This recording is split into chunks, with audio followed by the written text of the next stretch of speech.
There is nothing quite as annoying as a diesel engine that refuses to wake up on a freezing cold morning.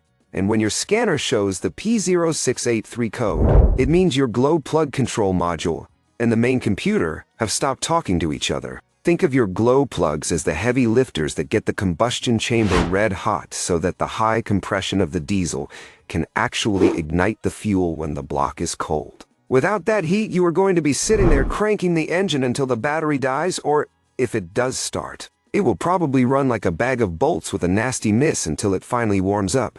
This code specifically points to a communication circuit failure, meaning the powertrain control module is trying to send an on and off command to the glow plug control module, but the message is getting lost somewhere in the wires. The beauty of this system is that it is actually quite simple to diagnose once you know what to look for, and you do not need to be a master mechanic to find the problem. You want to start by inspecting the high amperage wiring because glow plugs pull a lot of juice, and even a slightly loose or corroded connection will create an arc that burns out the connector entirely. Check the glow plug bus bar and the solenoid on the valve cover for any loose nuts or signs of heat damage, and then pull the electrical connectors to look for pushed out pins or that telltale green corrosion. A really pro tip is to use an ohmmeter to check the resistance of each glow plug individually.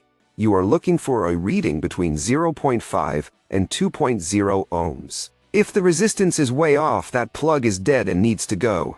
If all your plugs and wires test fine, but the communication is still down, you might be looking at a failed glow plug control module, or in some rare cases, a faulty powertrain control module. Just make sure your battery power to the solenoid is solid, because insufficient voltage can often trick the system into throwing communication codes that are not really there.